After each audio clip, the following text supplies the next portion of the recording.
அட்டகாசமாய் அருமையாய் சமைத்திடுவோம், அறுசுவை ருசித்திடுவோம். நீங்களும் சமையலை ஈஸியா டென்ஷன் இல்லாம சமைக்கணுமா? Welcome to our channel. இது ரெசிபிஸ் இன் தமிழ். வணக்கம் நண்பர்களே, எல்லாரும் நல்லா இருப்பீங்கன்னு நாங்களும் நம்புகிறோம். இன்றைக்கி நம்ம ஒரு டிஃப்ரெண்ட்டான ஹெல்த்தியான ஆரோக்கியமான அற்புதமான டேஸ்ட்டில் ஒரு சட்னி வெரைட்டி தான் பார்க்க போகிறோம். இந்த சட்னி சாப்பிட்றதுனால உங்களுக்கு நிறைய நார் சத்துக்கள் கிடைக்கிது. ஜீரண கோளாறு இருக்கவங்களுக்கு அந்த ப்ராப்ளம் சரியாகுது. அண்டு உங்களோட வெயிட் லாஸுக்குமே இது ரொம்ப ஹெல்ப் பண்ணுது. கொலஸ்ட்ரால் லெவலை கண்ட்ரோல் பண்ண ரொம்ப ஹெல்ப் பண்ணுது.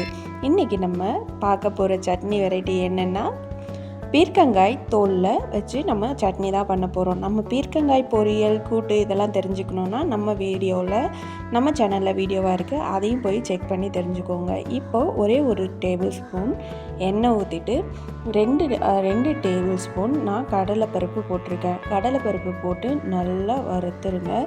இது கோல்டன் கலர் ஆகணும்னு அவசியம் இல்லை.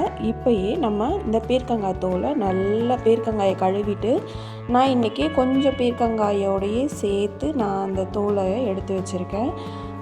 நீங்கள் பீர்க்கங்காய் அந்த ஷார்ப்பாக இருக்கும் இல்லையா, அதை மட்டும் சீவி எடுத்துக்கிட்டானாலும் ஓகே தான். சின்னதாக கட் பண்ணி போட்டுருங்க. நான் இன்றைக்கி டைம் ஆச்சுங்கிறதுனால கட் பண்ணல. நீங்கள் சின்னதாக கட் பண்ணி போட்டிங்கன்னா சீக்கிரமாக இது வணங்கி வந்துடும். இப்போது இந்த எண்ணெயிலே நல்லா வறுத்துருங்க. இந்த தோல் வேகிறதுக்குள்ளேயே இப்போ பாருங்கள், இந்த கடலைப்பருப்பு இந்த மாதிரி இருக்கு இல்லையா, இந்த தோல் நல்லா வறுத்து வரத்துக்குள்ளேயே இவ்வளோ பெருசு நான் போட்டிருக்கேன். பாருங்கள், கொஞ்சம் காயோடையே நான் இன்றைக்கி ஆட் பண்ணியிருக்கேன். ஏன்னா நம்ம பீர்க்கங்காய் தோலை தூக்கி போடுறதுனால தான் நம்ம கரெக்டாக செய்வோம். நம்ம சட்னி தானே செய்ய போகிறோங்கிறதுனால நான் காயோடு கொஞ்சம் சேர்த்தே நான் எடுத்திருக்கேன். இப்போது இந்த பீர்க்கங்காய் தோல் வணங்க இது கலர் மாறி வரும். அதுக்குள்ளே இந்த கடலைப்பருப்பு எல்லாமே கோல்டன் ப்ரௌன் கலரில் ஆகிடும். நீங்கள் நல்லா வறுத்து அந்த கோல்டன் ப்ரௌன் கலர் வந்ததுக்கப்புறம் இந்த சட்னி செஞ்சிங்கன்னா தான் சூப்பராக அருமையாக இருக்கும். இல்லை உங்களுக்கு டவுட்டாக இருந்துச்சுன்னா முதல்ல கடலைப்பருப்பை கோல்டன் ப்ரௌன் கலரில் வறுத்துட்டு அதுக்கப்புறம் அதே வானலில் இந்த தோலையும் போட்டு நல்லா வறுத்து எடுத்துக்கோங்க. இந்த தோலில் அவ்வளோ சத்துக்கள் இருக்குது. பீர்க்கங்காய் கூட்டு, பொரியல் இதெல்லாம் எப்படி பண்ணணுங்கிறத நம்ம வீடியோவில் சூப்பராக டிப்ஸோடு சொல்லியிருக்கோம். அதையும் மறக்காமல் செக் பண்ணி பாருங்கள்.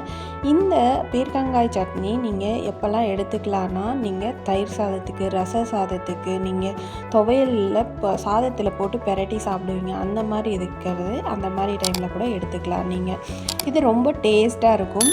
இதுக்கு முக்கியமான விஷயம் என்னென்னா, நல்லா வணக்கிட்டிங்கன்னா சூப்பராக அருமையாக டேஸ்ட்டாக கும்முன்னு ஜம்முன்னு இருக்கும்.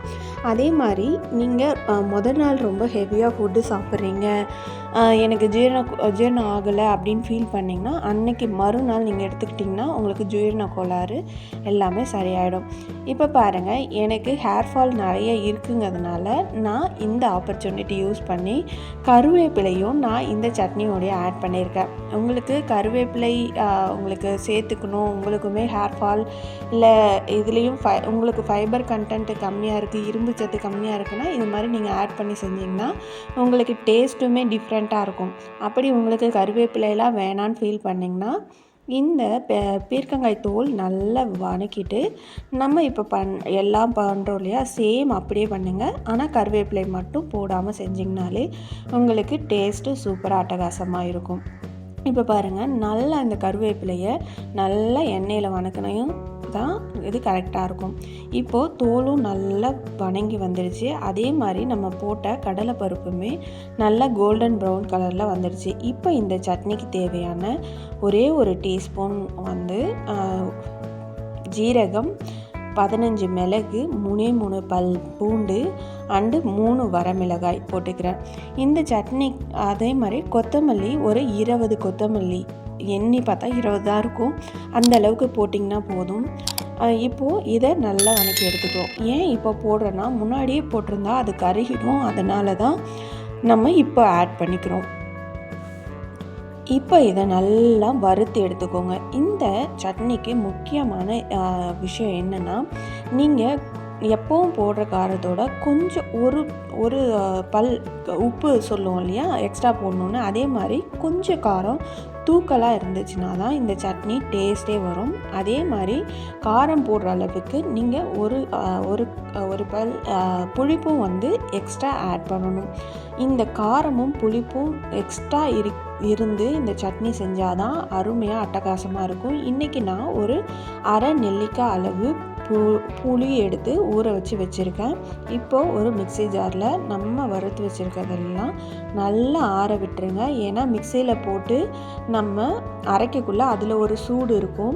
நம்ம ஆற விடாமல் அப்படியே போட்டு அரைச்சோன்னா அந்த சூடும் நம்ம அரைக்கக்குள்ளே ஏற்படுற சூடுமே அந்த டேஸ்ட்டு மாற்றிடும். இப்போது நம்ம ராவாக சாப்பிட்றதுக்கும் ஒரு இதை வறுத்து சாப்பிட்ற சூடு பண்ணி சாப்பிட்றதுக்கும் டிஃப்ரென்ஸ் இருக்குல்ல, அந்த மாதிரி தான்.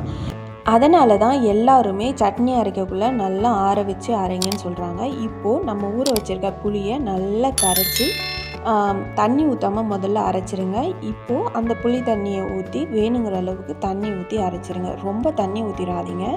இப்போது இந்த சட்னிக்கு தேவையான உப்பு ஆட் பண்ணிக்கலாம். உப்பு ஆட் பண்ணி கொஞ்சமாக தண்ணி சேர்த்து நல்லா கெட்டியாக அரைச்சி எடுத்துகிட்டு வந்துடலாம். இந்த சட்னி ரொம்ப நைஸாக அரைக்கக்கூடாது, அதே மாதிரி ரொம்ப கொரன்னு இருக்கக்கூடாது. நம்ம பருப்பு சேர்த்துருக்கோம் இல்லையா, கொரன்னு இருந்தால் அது ஒரு மாதிரி இருக்கும். அதே மாதிரி ரொம்ப நைஸாக இருந்தாலும் நல்லா இருக்காது. இந்த ஸ்டேஜுக்கு இருந்தால் போதும்.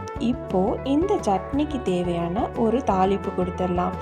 ஒரு பாத்திரத்தில் எண்ணெய் ஊற்றிக்கோங்க. எண்ணெய் ஊற்றி இந்த எண்ணெய் நல்லா சூடு ஏறட்டும்னு இப்போது இந்த சட்னிக்கு இந்த தாளிப்பு தான் செம்ம டேஸ்ட்டாக அருமையாக இருக்கும். உளுத்தம்பருப்பு கொஞ்சமாக, கடலைப்பருப்பு கொஞ்சமாக நான் போட்டு நல்லா வரட்டும்னு, கொஞ்சம் கலர் வரட்டும்னு கடுகு போட்டுக்கிறேன். கடுகு நல்லா பொரிஞ்சு வந்ததுக்கப்புறம் நல்லா இது கோல்டன் ப்ரௌன் கலரில் வரணும். அப்போ தான் டேஸ்ட்டு நல்லாவே இருக்கும். இல்லைனா உங்களுக்கு அந்த கடலைப்பருப்பு இதெல்லாம் பச்சை வாசம் அடிக்கும். இப்போது ஒரே ஒரு வரமிளகாயை கிள்ளி போட்டுக்கிறேன். உங்களுக்கு காரம் கம்மியாக இருக்குன்னு ஃபீல் பண்ணிங்கன்னா இப்போ நீங்கள் எக்ஸ்ட்ரா மிளகாய் ஆட் பண்ணிக்கலாம். இப்போ பாருங்கள், கும்முன்னு ஜம்முன்னு நம்ம ஹெல்த்தியான ஃபைபர் கண்டென்ட் அதிகமுள்ள நமக்கு பீர்க்கங்காய் சட்னி ரெடி ஆகிடுச்சு.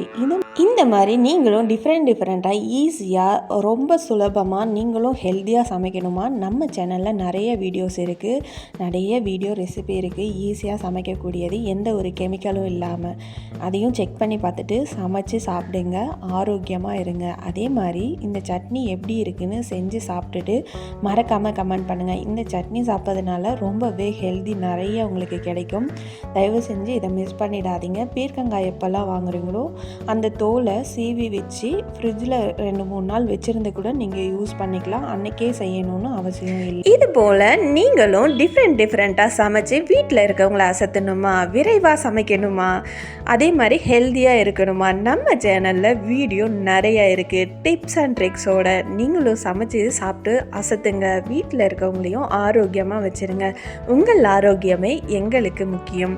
இது போன்ற நல்ல வகையான உணவை சமைச்சு சாப்பிடுங்கள். உங்கள் ஆரோக்கியமும் வளரட்டும். நன்றி, வணக்கம்.